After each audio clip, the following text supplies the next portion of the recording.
Good morning friends, welcome to my channel. So ఈరోజు 12th February 2025 current affairs. First current affair వచ్చేసి 2027లో రియాద్లో ఈ sports Olympics జరగనున్నాయి. ఎప్పుడు అంటే 2027లో. సో తొలి ఈ స్పోర్ట్స్ ఒలింపిక్స్ ఇవే అన్నమాట. యాక్చువల్గా ఈ ఇయర్ జరగాల్సి ఉంది, కాకపోతే 2 years లేటుగా జరుగుతున్నాయి. సో ఇదేంటి అంటే కింగ్డమ్ ఈ స్పోర్ట్స్ ప్రపంచ కప్ ఫౌండేషన్తో కలిసి ఈ ఆటలను నిర్వహిస్తున్నట్లు అంతర్జాతీయ ఒలింపిక్ కమిటీ వెల్లడించింది. ఈ స్పోర్ట్స్ అనేది దేనితో కలిసి అంటే కింగ్డమ్ ఈ స్పోర్ట్స్ ప్రపంచ కప్ ఫౌండేషన్తో కలిసి నిర్వహిస్తున్నారు. అయితే ఈ వెటరన్ సభ్యుడైనటువంటి సెర్ మియాంగ్ సౌదీ క్రీడల మంత్రి మరియు యువరాజ్ అబ్దుల్ అజీజ్ సారథ్యంలో 6 సభ్యుల ప్యానెల్ అనేది ఈ క్రీడల్లో ఉన్నటువంటి ఈవెంట్ల గురించి తుది నిర్ణయం తీసుకుంటుంది అని తెలిపారనమాట. ఐఓసీ అంటే ఇంటర్నేషనల్ ఒలింపిక్ కమిటీ. ఓకేనా. అట్లాగే 2034 పురుషుల ఫుట్బాల్ ప్రపంచ కప్కి కూడా సౌదీనే వేదిక కానుంది.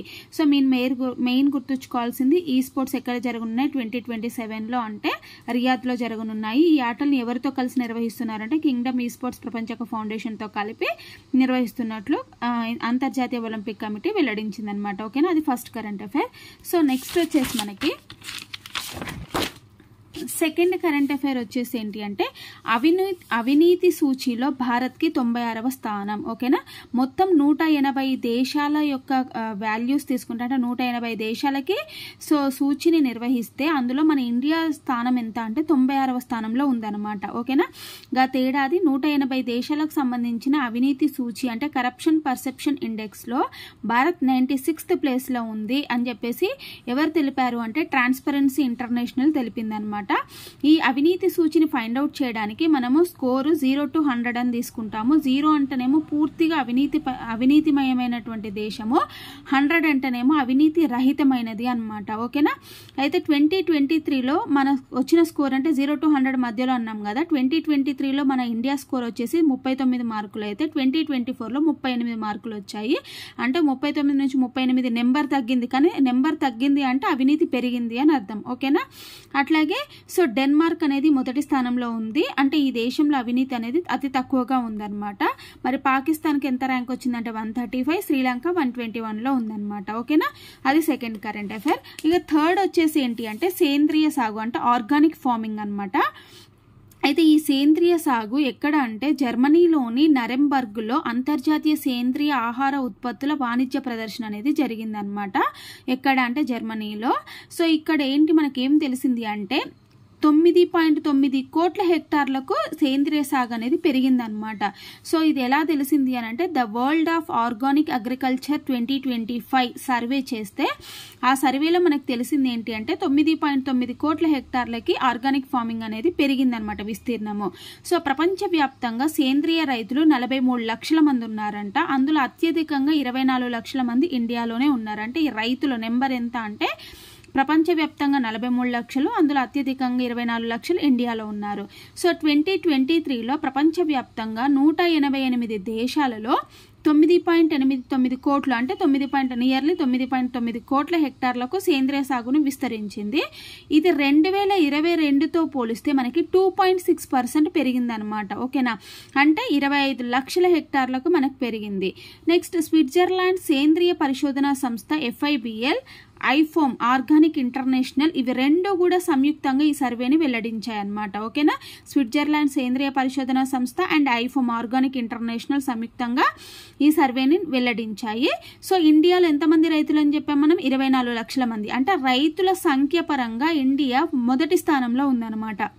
అంటే అత్యధిక సేంద్రియ సాగు రైతులు ఉన్న దేశం ఏంటి అంటే ఇండియా 24 లక్షల మంది. మరి మన తర్వాత ఉగాండా 4.04 లక్షలు, ఇథియోపియా 1.21 లక్షలు అనమాట. ఇదేంటి అంటే రైతుల సంఖ్య ప్రకారము. మరి విస్తీర్ణ పరంగా అంటే ఎంత విస్తీర్ణంలో సేంద్రియ సాగు జరుగుతుంది అంటే విస్తీర్ణ పరంగా 5.3 కోట్ల హెక్టార్ల సర్టిఫైడ్ సేంద్రియ సేద్యంలో ఆస్ట్రేలియా మొదటి స్థానంలో ఉంది, మన ఇండియా 2వ స్థానంలో ఉంది. మన దగ్గర 4.5 లక్షల హెక్టార్లకు మాత్రమే సేంద్రియ సాగు జరుగుతుండగా ఆస్ట్రేలియా మాత్రం 5.3 కోట్ల హెక్టార్లు జరుగుతుంది. ఓకే. నెక్స్ట్ ప్రపంచవ్యాప్తంగా మొత్తం సాగు భూమిలో ఈ సేంద్రియ సాగు భూమి ఎంత అంటే 2.1% అనమాట. మొత్తం సాగు భూమి ఎంతైతే ఉంటుందో అందులో 2.1% భూమిలో సేంద్రియ వ్యవసాయం అనేది జరుగుతుందన్నమాట. సో 2023లో ప్రపంచ సేంద్రియ ఆహార ఉత్పత్తుల వ్యాపారం అనేది, అంటే ఈ మనం సేంద్రియ వ్యవసాయం చేస్తున్నారు కదా, ఆ ఫుడ్ యొక్క వ్యాపారం అనేది 136 బిలియన్ యూరోలకు పెరిగిందనమాట. అంటే మనం మనీ రూపీలో చెప్తే ఎంత అంటే 12,17,920 కోట్లకు పెరిగిందనమాట. అందులో 59 బిలియన్ యూరోల వాటాతో అమెరికా మొదటి స్థానంలో ఉంది. నెక్స్ట్ జర్మనీ ఉంది, చైనా ఉందన్నమాట థర్డ్ ప్లేస్లో. ఓకేనా, అంటే అత్యధికంగా అమెరికా ఈ సేంద్రియ పదార్థాలను ఎక్కువగా వినియోగిస్తుంది అనమాట. అంటే వినియోగంలో అమెరికా ఫస్ట్ స్థానంలో ఉంది, నెక్స్ట్ జర్మనీ, నెక్స్ట్ చైనా. అది third current affair. Next fourth current affair వచ్చేసి ఏంటి అంటే సేంద్రియ ఆహారం కొనుగోలుపై అత్యధికంగా డబ్బులు వెచ్చిస్తుంది మాత్రం స్విట్జర్లాండ్ అనమాట. అంటే స్విట్జర్లాండ్ వాళ్ళు ఎక్కువగా డబ్బులు పెట్టి ఈ సేంద్రియ ఆహార పదార్థాలని కొనుగోలు చేస్తున్నారు. ఓకేనా. నెక్స్ట్ ఫోర్త్ కరెంట్ అఫైర్ వచ్చేసి తెలంగాణలో neurological disorder Guillain Barre syndrome. ఓకేనా, దీని ద్వారా తొలి మరణం అనేది తెలంగాణలో సంభవించింది. సిద్దిపేటకు చెందినటువంటి ఒక మహిళ మృతి చెందిందనమాట. ఈ గులియన్ బారో సిండ్రోమ్ అనేది నాడీ సంబంధిత వ్యాధి అనమాట. కానీ ఇది అంటువ్యాధి అయితే కాదు. ఇది ప్రధానంగా flu, cytomegalovirus, Epstein Barr virus, Zika virus వల్ల సోకుతుందన్నమాట. సో ఈ వ్యాధి తొలిసారిగా మహారాష్ట్రలోని పూణేలో నమోదైంది. ఈ వ్యాధి యొక్క లక్షణాలు ఏంటంటే శ్వాస తీసుకోవడంలో ఇబ్బంది కలుగుతుంది, తిమ్మిర్లు, నెక్స్ట్ పక్షవాతం వచ్చే అవకాశం ఉంటుంది, తీవ్రమైనటువంటి జ్వరము, వాంతులు, కడుపులో నొప్పి, ఇవన్నీ కూడా ఈ వ్యాధి యొక్క లక్షణాలు అనమాట. ఓకేనా. సో ఇవి ఈరోజు కరెంట్ అఫైర్స్ అనమాట.